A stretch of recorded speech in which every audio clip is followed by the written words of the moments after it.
T ಕೃಷ್ಣೇಗೌಡರು, Karave ಸ್ವಾಭಿಮಾನಿ ಬಣ ರಾಜ್ಯಾಧ್ಯಕ್ಷರು. ಕನ್ನಡದ ಹೋರಾಟದಲ್ಲಿ ಸದಾ ಮುಂಚೂಣಿಯಲ್ಲಿಟ್ಟುಕೊಂಡು ಒಂದು ಸಣ್ಣ ಪರಿಚಯ ಹೇಳುವಾಗಿದ್ರೆ, ಕನ್ನಡ ಹೋರಾಟದ ಸಾಗರದಲ್ಲಿ ಅಸಂಖ್ಯಾತ ಅಪರಿಮಿತ ಅಭಿಮಾನದ ನಾಯಕರಾದ ಶ್ರೀಯುತ ಪಿ ಕೃಷ್ಣೇಗೌಡರು ಕರ್ನಾಟಕ ರಕ್ಷಣಾ ವೇದಿಕೆ ಸ್ವಾಭಿಮಾನಿ ಬಣ ರಾಜ್ಯಾಧ್ಯಕ್ಷರು, ರಾಜ್ಯದ ಅಧ್ಯಕ್ಷರು, ಎಲೆಮೆರೆ ಕಾಯಿಯಂತೆ ಅವಿಶ್ರಾಂತಿಯಾಗಿ ನಾಡಿಗಾಗಿ ಮಾಡುತ್ತಿರುವ ಸೇವೆ ಅಮೋಘ.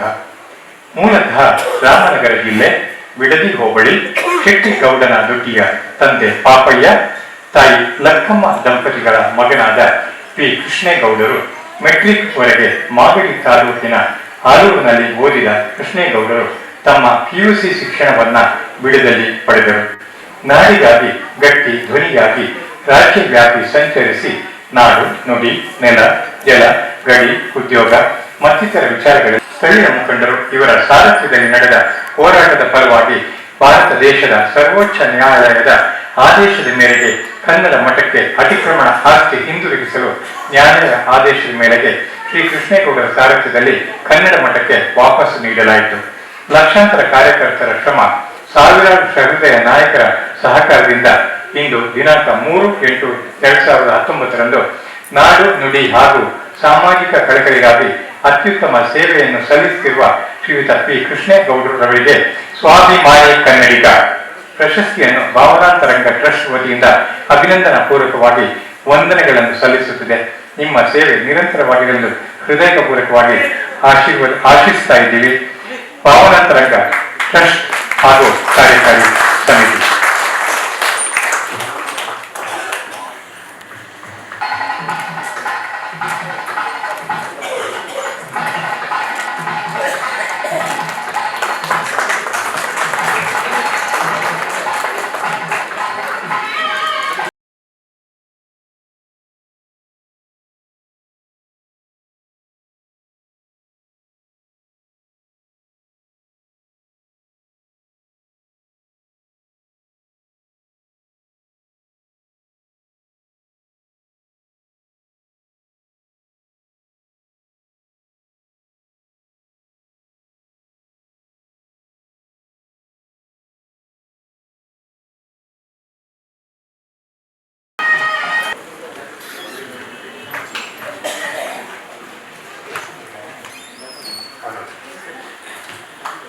ಸನ್ಮಾನ್ಯ ಶ್ರೀ ಆಗಮ ವಿದ್ವಾನ್ ಟಿ ಸುರೇಶ್ ಆಚಾರ್ಯ, ಶ್ರೀ ಕ್ಷೇತ್ರ ಲಕ್ಷ್ಮೀ ನರಸಿಂಹಸ್ವಾಮಿ ಜಿಗಣಿ ದೇವಸ್ಥಾನದ ಪ್ರಧಾನ ಅರ್ಚಕರು, ಅವರಿಗೆ ಇಂದು ನಾವು ಸೇವಾ ರತ್ನ ಪ್ರಶಸ್ತಿ ನೀಡಿ ಗೌರವಿಸ್ತಾ ಇದ್ದೀವಿ.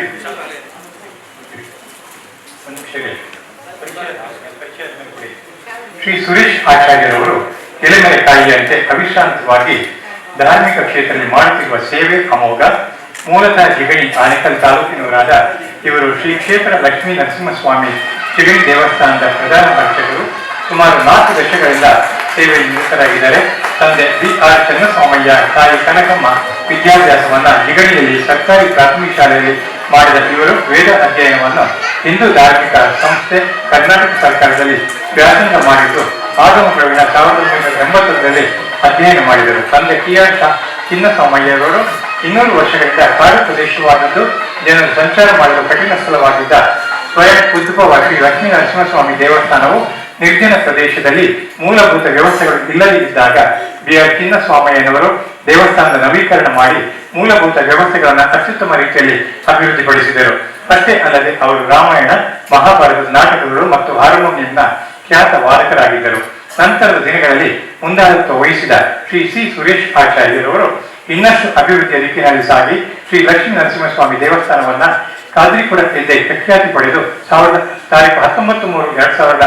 1982 ಶುಕ್ರವಾರದಂದು ಆದಿಚುಂಚನಗಿರಿ ಮಠಾಧೀಶರಾಗಿದ್ದ ಶ್ರೀ ಶ್ರೀ ಶ್ರೀ ಬಾಲಗಂಗಾಧರ ಸ್ವಾಮಿಗಳ ಅಮೃತ ಹಸ್ತದಿಂದ ನೆರವೇರಿಸಲ್ಪಟ್ಟಿತ್ತು.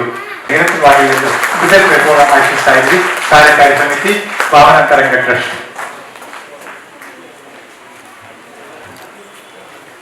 ಸೇವಾ ರತ್ನ ಪ್ರಶಸ್ತಿ ನೀಡಿ ನಾವು ಇಂದು ಗೌರವಿಸ್ತಾ ಇದ್ವಿ. ಡಾಕ್ಟರ್ ಮಂಜುನಾಥ್ ಶ್ರೀ ಗುಜರ್ ಅವರು ಹಲವಾರು ಕಾಯಿಲೆಗಳಿಗೆ ಚಿಕಿತ್ಸೆ ನೀಡಲು ಹೆಸರುವಾಸಿಯಾಗಿದ್ದಾರೆ. ಅವರು ಜನಿಸಿದ್ದು ದಾವಣಗೆರೆ ಜಿಲ್ಲೆಯ ಸಂತೆಬೆನ್ನೂರಿನಲ್ಲಿ. ತಂದೆ ಶ್ರೀನಿವಾಸರಾವ್ ಗುಜರ್, ತಾಯಿ ಸುಲೋಚನಾ ಬಾಯಿ. ಡಾಕ್ಟರ್ ಮಂಜುನಾಥ್ ಶ್ರೀ ಗುಜರ್ ಅವರು 1979ರಲ್ಲಿ GCEH ವಿವಿಧ ಫೆಲೋಶಿಪ್ ಮಾಡಿದರು. ಅದಲ್ಲದೆ ಹಿಂದೂಸ್ತಾನಿ ಕ್ಷೇತ್ರದಲ್ಲಿ ಕೂಡ ಸಂಗೀತದ ತರಬೇತಿ ಪಡೆದಿರುವ ಇವರು ಕಾದಂಬರಿ ಆಧಾರಿತ ಪುಸ್ತಕಗಳನ್ನ ಓದುವ ಹವ್ಯಾಸ ಇವರದ್ದು. ಸುಮಾರು 38 ವರ್ಷಗಳ ಚಿಕಿತ್ಸೆಯ ಅನುಭವ. ಬೆಂಗಳೂರಿನ ನಾಗರಬಾವಿಯಲ್ಲಿ ಡಾಕ್ಟರ್ ಮಂಜುನಾಥ್ ಗುಜರ್ ಅವರು ಹೋಮಿಯೋಪತಿಕ್ ವೈದ್ಯರು. ಹೋಮಿಯೋಪತಿ ಚಿಕಿತ್ಸೆಗಳಿಗೆ ಹೆಸರುವಾಸಿಯಾದ ಹೆಸರು ಬೆಂಗಳೂರಿನ ಡಾಕ್ಟರ್ ಮಂಜುನಾಥ್ ಗುಜರ್. ಇವರು ವೈದ್ಯಕೀಯ ರಂಗದಲ್ಲಿ ಹೆಸರಾಂತ ಸಂಸ್ಥೆಗಳಲ್ಲಿ ಅಧ್ಯಯನ ಮಾಡಿದ ಡಾಕ್ಟರ್ ಮಂಜುನಾಥ್ ಗುಜರ್ ವೈದ್ಯಕೀಯ ಕ್ಷೇತ್ರದಲ್ಲಿ ಒಂದು ಸ್ಥಾನವನ್ನು ಪಡೆದಿದ್ದಾರೆ. ಸಹಸ್ರಾರು ರೋಗಿಗಳಿಗೆ ಉಚಿತವಾಗಿ ಸಿಗುವ ಸೌಲಭ್ಯಗಳ ಪ್ರತಿ ಹಂತದಲ್ಲಿಯೂ ಪ್ರಜ್ಞಾಪೂರ್ವಕ ಪ್ರಯತ್ನ ಮಾಡುತ್ತಿದ್ದಾರೆ. ಡಾಕ್ಟರ್ ಮಂಜುನಾಥ್ ಗುಜರ್ ಅವರ ಕ್ಷೇತ್ರಕ್ಕೆ ಸಂಬಂಧಿಸಿದ ಅಧ್ಯಯನಗಳು ಮತ್ತು ಚರ್ಚೆಗಳಲ್ಲಿ ಸತತವಾಗಿ ತೊಡಗಿಸಿಕೊಂಡಿದ್ದಾರೆ ಮತ್ತು ಹಾಗೆ ಮಾಡುವುದರಿಂದ ಇತ್ತೀಚಿನ ಆವಿಷ್ಕಾರಗಳು ಮತ್ತು ಪ್ರಗತಿ ಬಗ್ಗೆ ಗಮನ ಹರಿಸಲಾಗಿದೆ.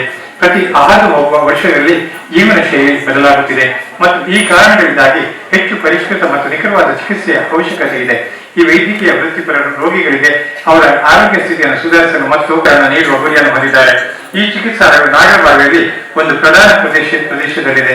ಅನೇಕ ಪ್ರಶಸ್ತಿಗಳು ಪಡೆದಿರುವ ಸರಳ ವ್ಯಕ್ತಿಗೆ ಸಂದ ಪ್ರಶಸ್ತಿಗಳು ಸರ್ಕಾರಿ ಹೋಮಿಯೋಪತಿ ವೈದ್ಯಕೀಯ ಕಾಲೇಜು ಮತ್ತು ಆಸ್ಪತ್ರೆಯ ಮಾಜಿ ಪ್ರಾಂಶುಪಾಲರು, ಶೈಕ್ಷಣಿಕ ಮಂಡಳಿ ಸದಸ್ಯ, ಬೆಂಗಳೂರು ವಿಶ್ವವಿದ್ಯಾಲಯ 1991 500ಕ್ಕೂ ಹೆಚ್ಚು ಉಚಿತ ವೈದ್ಯಕೀಯ ಶಿಬಿರಗಳನ್ನು ನಡೆಸಿದ್ದಾರೆ.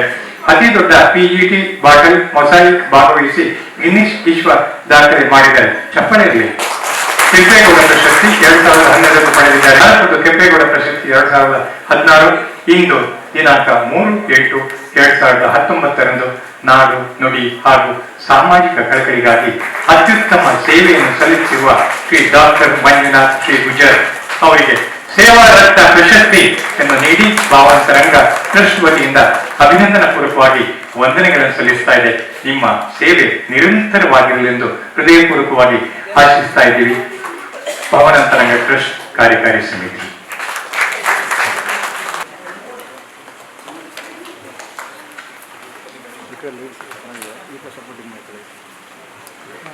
ಶ್ರೀ ಅತುಲ್ ರಜಾಕ್ ಅವರ ವಿದ್ಯಾಭ್ಯಾಸ BA LLB ಯನ್ನು ಚಿಕ್ಕಮಗಳೂರು ಜಿಲ್ಲೆಯ ಕೊಪ್ಪದಲ್ಲಿ ಪದವಿಯನ್ನು ಮಾಡಿ ಶಿವಮೊಗ್ಗದ ನ್ಯಾಷನಲ್ ಲಾ ಕಾಲೇಜಿನಲ್ಲಿ ಕಾನೂನು ಪದವಿ ಪಡೆದು ಚಿಕ್ಕಮಗಳೂರು ಜಿಲ್ಲೆಯ ಖ್ಯಾತ ವಕೀಲರಾಗಿದ್ದ ಮೀಗಾ ಚಂದ್ರಶೇಖರ್ ಅವರ ಬಳಿ ವಕೀಲ ವೃತ್ತಿಯನ್ನ 1998ರಲ್ಲಿ ಪ್ರಾರಂಭಿಸಿದರು. ನಂತರ ಜೀವನದಲ್ಲಿ ಏನಾದರೂ ಸಾಧನೆ ಮಾಡಬೇಕೆಂದು 2005ರಲ್ಲಿ ಬೆಂಗಳೂರಿಗೆ ಬಂದು ಈಗಿನ ಖ್ಯಾತ ವಕೀಲರಾಗಿರುವ ಟಾಮಿ ಸೆಬಾಸ್ಟಿಯನ್ ಅವರೊಂದಿಗೆ ಕ್ರಿಮಿನಲ್ ಲಾ ಪ್ರಾಕ್ಟೀಸ್ 2006ರವರೆಗೆ ಮೇಲೆ ಉಚಿತವಾಗಿ ಕಾನೂನಿನ ಅರಿವು ನೀಡುವ ನಿಟ್ಟಿನಲ್ಲಿ ಕೆಲಸ ಮಾಡಿದ್ದಾರೆ. ಈಗಾಗಲೇ ಬಡವರು ಹಾಗೂ ದೀನದಲಿತರಿಗೆ ಸಹಾಯ ಮಾಡುವ ನಿಟ್ಟಿನಲ್ಲಿ V1 ಫೌಂಡೇಶನ್ ಹಾಗೂ aunty corruption and human rights protection force ಎಂಬ ಟ್ರಸ್ಟ್ ಹಾಗೂ ಸಂಘವನ್ನ ನೋಂದಣಿ ಸಮಿತಿಯಲ್ಲಿ ಕೆಲಸ ಮಾಡುತ್ತಿದ್ದಾರೆ. ಇಂದು ದಿನಾಂಕ 3/8/2019 ನಾಡು, ನುಡಿ ಹಾಗೂ ಸಾಮಾಜಿಕ ಕಳಕಳಿಗಾಗಿ ಅತ್ಯುತ್ತಮ ಸೇವೆಯನ್ನು ಸಲ್ಲಿಸುತ್ತಿರುವ ಶ್ರೀ ಅತುಲ್ ರಜಾಕ್ ಅವರಿಗೆ ಸೇವಾ ರತ್ನ ಪ್ರಶಸ್ತಿ ಇದನ್ನ ಭಾವನಾಂತರಂಗ ಟ್ರಸ್ಟ್ ವತಿಯಿಂದ ಅಭಿನಂದನಾ ಪೂರ್ವಕವಾಗಿ ವಂದನೆಗಳನ್ನು ಸಲ್ಲಿಸುತ್ತಿದೆ. ನಿಮ್ಮ ಸೇವೆ ನಿರಂತರವಾಗಲಿ ಎಂದು ಹೃದಯಪೂರ್ವಕವಾಗಿ ಆಶಿಸುತ್ತೇವೆ. ಕಾರ್ಯಕಾರಿ ಸಮಿತಿ, ಭಾವನಾಂತರಂಗ ಟ್ರಸ್ಟ್.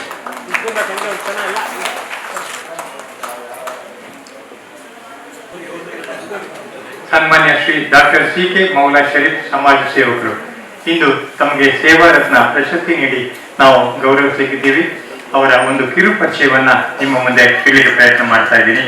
ರಘುಪತಿ ರಾಘವ ರಾಜಾರಾಮ್, ಪತಿತ ಪಾವನ ಸೀತಾರಾಮ್, ಈಶ್ವರ ಅಲ್ಲಾಹ್ ತೇರೋ ನಾಮ್, ಸಬ್ಕೋ ಸನ್ಮತಿ ದೇ ಭಗವಾನ್ ಎಂಬ ನಾಡು ನುಡಿಯಂತೆ ಹುಟ್ಟಿದ್ದು ಇಸ್ಲಾಂ ಧರ್ಮದವರಾದರೂ ಕೂಡ ಎಲ್ಲಾ ಧರ್ಮದ ಆಚಾರ ವಿಚಾರ ಅರಿತವರು.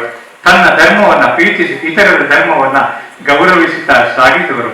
ಒಂದೇ ಧರ್ಮಕ್ಕೆ ಸೀಮಿತಗೊಳಿಸದೆ ಸರ್ವ ಧರ್ಮ ಸಮನ್ವಯದಲ್ಲಿ ನಂಬಿಕೆಯನ್ನು ಇಟ್ಟು ಉತ್ತಕೃಷ್ಣ ಸಮಾಜ ಸೇವೆಯಲ್ಲಿ ತಮ್ಮನ್ನ ತೊಡಗಿಸಿಕೊಂಡಿರುವರು ಡಾಕ್ಟರ್ CK ಮೌಲಾ ಶರೀಫ್. ಇವರು ಹುಟ್ಟಿದ್ದು ಸೆಪ್ಟೆಂಬರ್ 1, 1976. ತಂದೆ ಚಿಕ್ಕ ಮೆಹಬೂಬಾ ಸಾಬ್ ಮತ್ತು ತಾಯಿ ಶೇಖ್ ಹಸೀಂ ಬಿ ಅವರ ಹೆಮ್ಮೆಯ ಪುತ್ರರಾಗಿ ಕಡು ಬಡತನದಲ್ಲಿ ಬೆಳೆದ ಡಾಕ್ಟರ್ CK ಮೌಲಾ ಶರೀಫ್ ರವರಿಗೆ ಶಾಲೆಗೆ ಸರಿಯಾಗಿ ಹೋಗಲು ಸಹ ಸಾಧ್ಯವಾಗಿರಲಿಲ್ಲ. ಸಂಸಾರದ ಜವಾಬ್ದಾರಿ ಹೆಚ್ಚಾದಂತೆ ತಾವು ಇದ್ದ ಬಾಗೇಪಲ್ಲಿ ತೊರೆದು ಬೆಂಗಳೂರಿಗೆ ವಲಸೆ ಬರಬೇಕಾಯಿತು. ಆರಂಭಿಕ ದಿನಗಳಲ್ಲಿ ಚಿಕ್ಕ ಪುಟ್ಟ ಕೆಲಸಗಳನ್ನು ಮಾಡುತ್ತಿದ್ದ ಡಾಕ್ಟರ್ CK ಮೌಲಾ ಶರೀಫ್ ರವರ ಕೈ ಹಿಡಿದಿದ್ದು ರಿಯಲ್ ಎಸ್ಟೇಟ್ ವ್ಯಾಪಾರಿ. ತದನಂತರ ಮೌಲಾ ಶರೀಫ್ ರವರು ಹಿಂದಿರುಗಿ ನೋಡಿದ್ದೇ ಇಲ್ಲ. ಶ್ರೀ CK ಮೌಲಾ ಶರೀಫ್ ರವರು ಕೇವಲ ವ್ಯಾಪಾರಕ್ಕಷ್ಟೇ ತಮ್ಮನ್ನು ಸೀಮಿತಗೊಳಿಸದೆ ಸಂಪಾದಿಸಿದ ಒಂದು ಭಾಗವನ್ನು ಸಮಾಜ ಸೇವೆಗೆ ತೊಡಗಿಸಲು ಪ್ರಾರಂಭಿಸಿದರು. ಅದರಂತೆ ಪ್ರತಿ ವರ್ಷ ಹಿಂದೂ ಮತ್ತು ಮುಸ್ಲಿಂ ಸಮುದಾಯದ ವಧುವರರಿಗೆ ಸಾಮೂಹಿಕ ವಿವಾಹವನ್ನು ಮಾಡಿಸುವುದು, 3 ದೇವಸ್ಥಾನಗಳಿಗೆ ಧರ್ಮದರ್ಶಿಗಳಾಗಿ ಮತ್ತು ಉತ್ತರ ಕಾಶಿಯಲ್ಲಿ ಪ್ರವಾಹ ಬಂದಾಗ ಊಟದ ವ್ಯವಸ್ಥೆ ಮಾಡಿಸಿದ ಶ್ರೀ ಮೌಲಾ ಶರೀಫ್ ಅವರು ಪ್ರತಿ ವರ್ಷ ಕಾಶಿಗೆ 150 ಜನ ಸಾಧು ಸಂತರಿಗೆ ಊಟ ಮತ್ತು ವಸತಿ ವ್ಯವಸ್ಥೆ ಮತ್ತು ಲೋಕ ಕಲ್ಯಾಣ ಪೂಜೆ ಹೀಗೆ ಪ್ರತಿ ವರ್ಷ 10,000 ಮೆರಿಟ್ ವಿದ್ಯಾರ್ಥಿಗಳಿಗೆ ಸ್ಕಾಲರ್ಶಿಪ್ ನೀಡುವುದು ಮತ್ತು ಶ್ರೀ ಸಿದ್ಧಗಂಗಾ ಮಠದ ಸ್ವಾಮೀಜಿಯವರು ದೈವಾಧೀನರಾದ ಸಂದರ್ಭದಲ್ಲಿ ರೈಲಿನಲ್ಲಿ ಪ್ರಯಾಣಿಸಿದ ಭಕ್ತಾದಿಗಳಿಗೆ ಊಟದ ವ್ಯವಸ್ಥೆಯನ್ನು doctor CK Maula Sharif foundation ನಿಂದ ನಡೆಸಿಕೊಂಡು ಬಂದಿದ್ದಾರೆ. ಶಿಕ್ಷಣವೇ ಶಕ್ತಿ ಎಂಬ ಶೀರ್ಷಿಕೆ ಅಡಿಯಲ್ಲಿ ಹಲವಾರು ಬಡ ವಿದ್ಯಾರ್ಥಿಗಳಿಗೆ ಶಿಕ್ಷಣದ ವೆಚ್ಚವನ್ನು ತಾವೇ ಭರಿಸುತ್ತಾ ಬಡ ಜನರ ಆಸಕ್ತಿಗೆ ಆಶಾಕಿರಣವಾಗಿದ್ದಾರೆ. ಇಂದು ದಿನಾಂಕ 3/8/2019 ನಾಡು ನುಡಿ ಹಾಗೂ ಸಾಮಾಜಿಕ ಕಳಕಳಿಗಾಗಿ ಅತ್ಯುತ್ತಮ ಸೇವೆಯನ್ನು ಸಲ್ಲಿಸುತ್ತಿರುವ ಶ್ರೀ ಡಾಕ್ಟರ್ CK ಮೌಲಾ ಶರೀಫ್ ರವರಿಗೆ ಸೇವಾ ರತ್ನ ಪ್ರಶಸ್ತಿ ಇದನ್ನ ನಮ್ಮ ಅಭಿನಂದನೆಗಳನ್ನ ಸಲ್ಲಿಸ್ತಾ ಇದ್ದೀವಿ. ವಂದನೆಗಳು.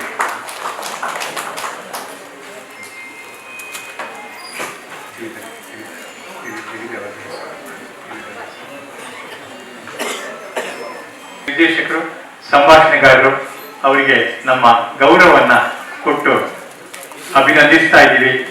ನಿಮ್ಮ ಸೇವೆ ಚಿತ್ರರಂಗಕ್ಕೆ ಸದಾ ಇರಲಿ.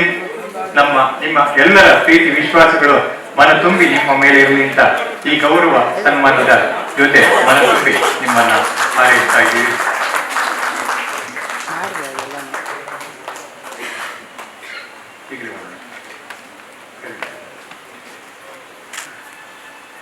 ಧನುಶ್ರೀ ಕನ್ನಡದ ಒಂದು ನೃತ್ಯವನ್ನು ಮಾಡಿ ತಮ್ಮೆಲ್ಲರ ಮನೆಗೆದ್ದಿದ್ದಾಳೆ.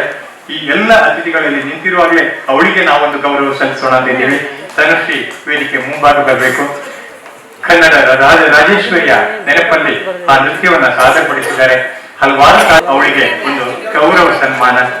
ಇದು ತಾವು ಮಾಡಿದ ಸಾಧನೆಗಾಗಿ ಕೃಷಿಯಲ್ಲಿ ಕೂತ್ಕೊಳ್ಳಿಕ್ಕೆ ಹೇಳಿದ್ದೀವಿ. ಮುಂದೆ ಸಿಂಹಾಸನದಲ್ಲಿ ಕೂತ್ಕೊಳ್ಳುವಂತ ಕಾಲ ನಿಮ್ಮದಾಗಿರ್ಲಿ ಅಂತ ಎಲ್ಲ ಅತಿಥಿಗಳು ಇದ್ದಾಗ ನಿಮ್ಮನ್ನ ನಾವು ಗೌರವಿಸ್ತಾ ಇದ್ದೀವಿ. ನಿಮ್ಮ ಈ ನೃತ್ಯ 1000 ದಿನ ತಲುಪಲಿ ಎಷ್ಟಾಗಿದೆ ಅಂತ ನಮ್ಗೆ ಗೊತ್ತಿಲ್ಲ, ಹೇಳ್ಬೋದಾ? ಎಷ್ಟು ನೃತ್ಯ ಆಗಿದೆ ಅಂತ ಹೇಳ್ಬೋದಾ? ನೃತ್ಯ 300 ಆಗಿದೆ. 1000 ದಿನ ಆದಷ್ಟು ಬೇಗ ಬರಲಿ ಅಂತ ಹಾರೈಸ್ತಾ ಇದ್ದೀವಿ. ವಂದನೆಗಳು, ಅಭಿನಂದನೆಗಳು. ಈಗ ಶ್ರೀ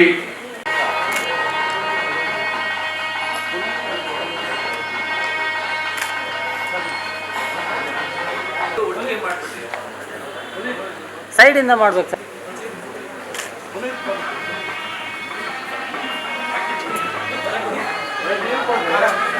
ಬನ್ನಿ,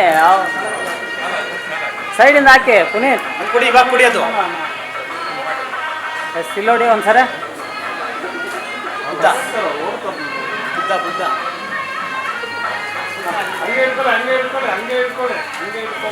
ಹಾಂ, ಬಂತು. ಓಕೆ, ಎಸ್, ಎಲ್ಲರೂ ಇಲ್ಲೋಡಿ ಬಿಡಿ ಒಂದ್ಸರ. ಸರ್, ನೀವು ಒಂದು ಸ್ವಲ್ಪ ಹಿಂದೆ ನಿಂತ್ಕೊಳ್ಳಿ ಸರ್. ನೀವು ಲೈಟ್ ಬರ್ಬೇಕು. ಲೈಟ್ ನಿಮಗೆ. ಸೇವಾ ಟ್ರಸ್ಟ್ ಪರವಾಗಿ ನಿಮಗೆ ನಾವು ಗೌರವವನ್ನ ಅರ್ಪಿಸ್ತಾ ಇದ್ದೀವಿ. ನಿಮ್ಮ ಉಪಸ್ಥಿತಿ ಈ ವೇದಿಕೆಗೆ ಗೌರವ ತಂದಿದೆ ಅಂತ ಹೇಳಿಕ್ಕೆ ಸಂತೋಷ.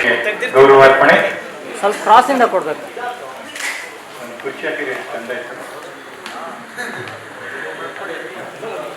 ವಂದನೆಗಳು, ಅಭಿನಂದನೆಗಳು. ಹಾಗೆ ತ್ರಿವಿಕ್ರಮ್ ಎಸ್ ಅವರು ನಮ್ಮ ಗೌರವವನ್ನು ಸ್ವೀಕರಿಸಬೇಕು ಅಂತ ಕೇಳ್ಕೊತಾ ಇದ್ದೀನಿ. ತ್ರಿವಿಕ್ರಮ ಎಸ್